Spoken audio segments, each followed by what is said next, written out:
So this is a beginner's course. So let's go for some breath meditation to start off. So about 15 minutes. So I think many of you guys here have heard my instructions on breath meditation different times, but for those who are beginners, one of the really important things to know about meditation is that in order to develop it well, you have to learn to play with perceptions. So there's this really interesting quote in the Dhammapada, which actually goes a lot further than one might think. So it says, mind is the forerunner, all things are led by mind, created by mind.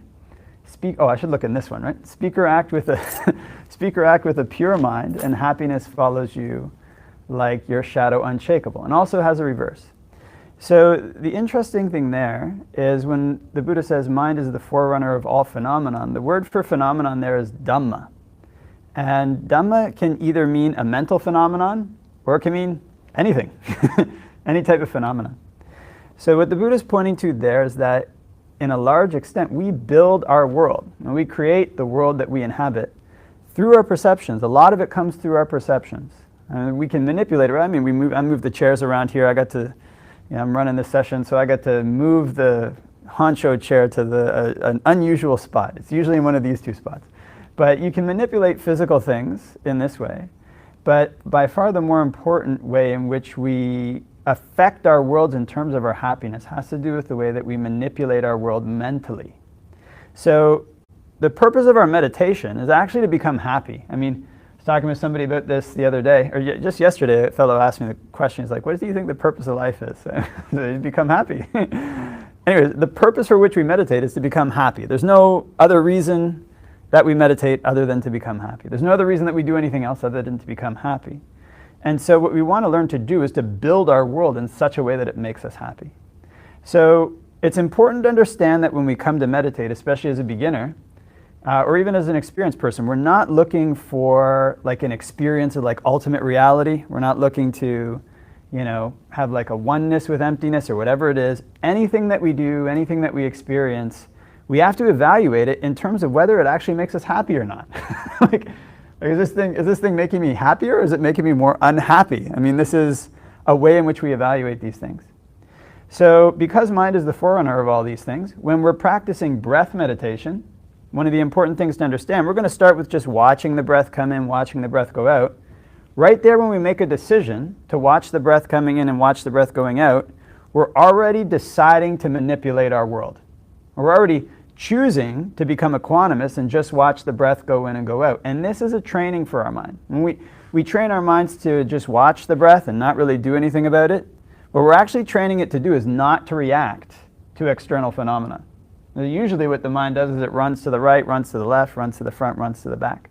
And we don't rein it in sometimes. You want a bag of Cheetos is there, and there you go. There was one time somebody came to a meditation session and they admitted to me that their screen was black, and then they came on after their screen was black and they're like, yeah, I saw this food and I just started eating it. It was a Zoom session. I was like, whoa, we were supposed to be meditating at that time. Anyway, I can't police the Zoom sessions, but that's the kind of thing that happens. And so if we usually allow our minds to run out to things, into the front, to the back, wherever it feels like, then what happens is when those things change, we really suffer because of it. So what we learn to do when we're meditating is to train our minds to hold perceptions in mind. Now, this is a perception we're holding in mind right here. We're just watching the breath. That's important to know. We're not connecting with an unconditioned reality. We're creating a perception. We're holding it in mind. Now, you might have heard this word before, mindfulness, right? It's like a really very famous word. So in the Buddhist terminology, mindfulness means the ability to take something and keep it in mind. And in meditation, what we learn to do is to choose different things to keep in mind so that we can manipulate our perceptions in such a way that it makes us happy. Doesn't make us sad or upset. So when we notice something that comes into our mind that is causing us to suffer, we're anxious, we're angry, whatever it is, we want the Cheetos, there's perceptions that we can hold in mind to stop ourselves from doing things that we know might be pleasant right now, but down the line are going to cause a lot of suffering. So this is one of the basic, really important things about meditation. Number one, it's basically about perceptions. We're training the mind to perceive the world in a particular way and to build our world in a way. Another thing is that it's about being able to make choices that bring us long-term happiness rather than short-term happiness. Sounds pretty simple. It's hard to do. So let's get in there. We'll do about 15 minutes of meditation. And we'll just do, at first, a couple of perception exercises with watching the breath. And the goal here is to try to be able to stay with the breath, not have the mind run off to the past, not run off to the future. Just be with the breath as it comes in, as it turns around from the in-breath to the out-breath, all the way through the out-breath, and it turns back to the in-breath again. And there's different ways you can work with the perception to make that easier to do. So we'll maybe just try like 1 or 2, because it's 15 minutes. So we can sit up straight, look about 3 feet in front, and close our eyes.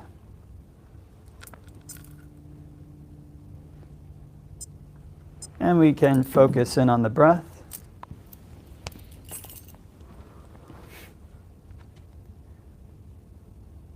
Can know when it's coming in. Oh. And know when it's going out.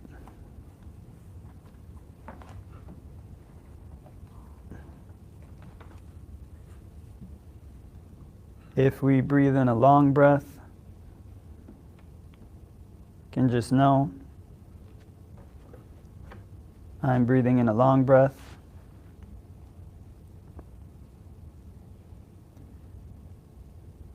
And if we breathe in a short breath, can just know I'm breathing in a short breath.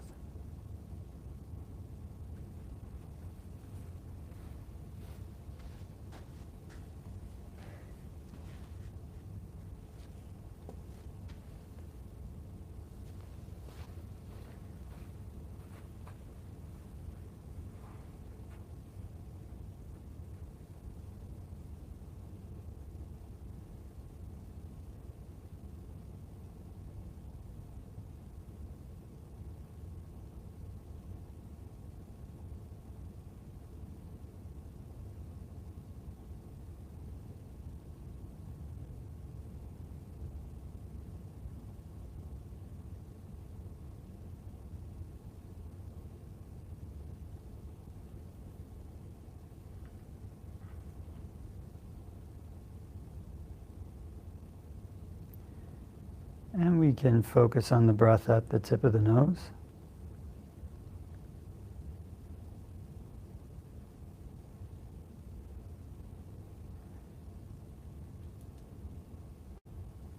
And we can take a good long deep in-breath,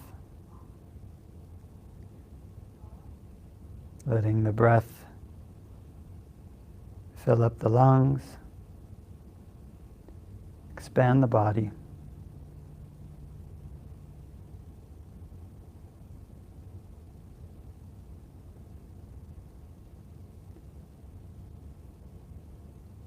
And on the out-breath, we can let the whole body relax.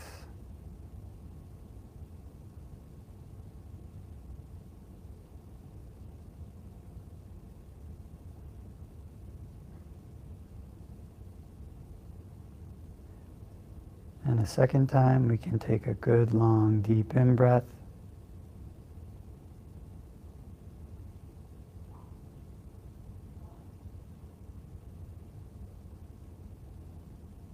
Letting the breath fill up the lungs, fill up the body.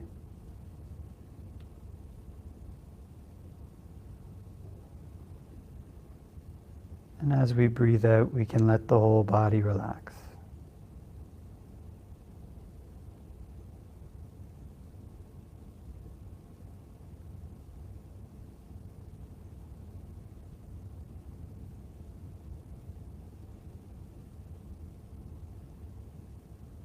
And a third time, can take a deep in-breath.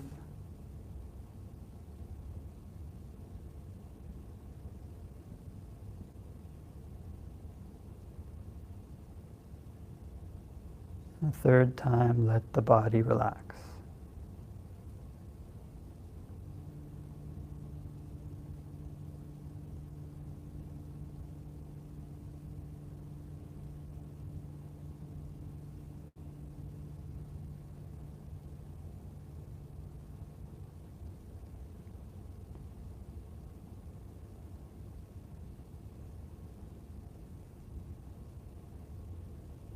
And we can watch the breath at the tip of the nose.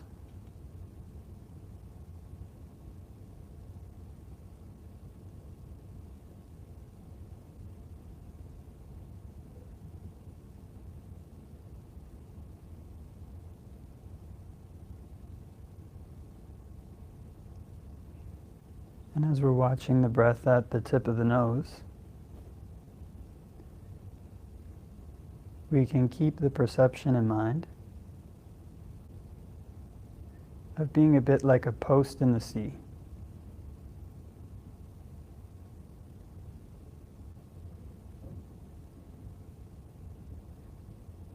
And water comes up over the post, the waves come up over the post and onto the beach.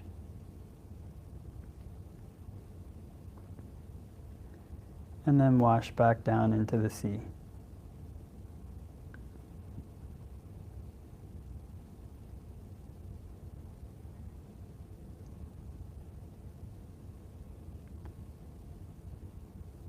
But the post remains where it is.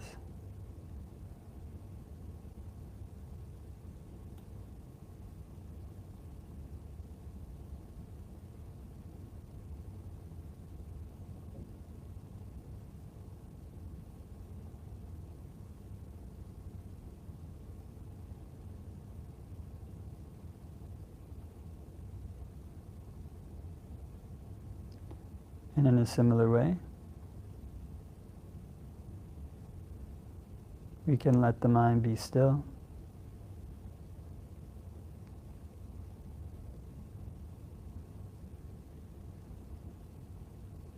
Watching the breath as it comes in.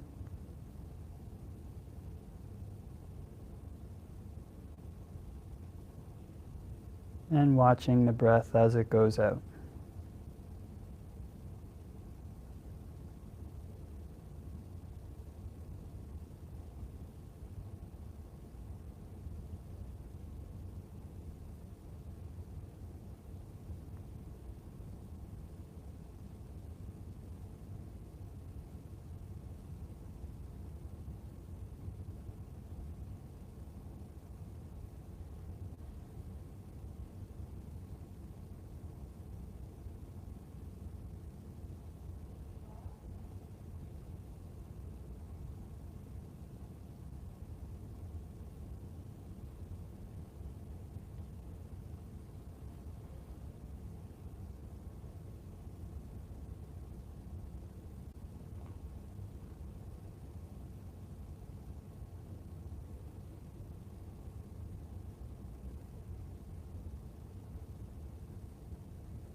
We can try to manipulate our perception a bit.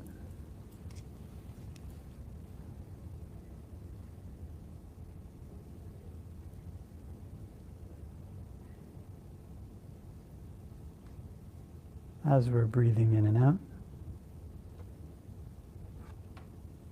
we can focus on whatever aspect of the breath seems beautiful.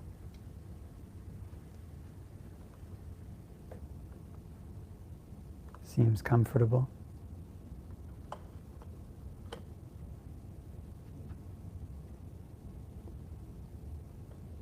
And let that grow in our perception.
can open our eyes.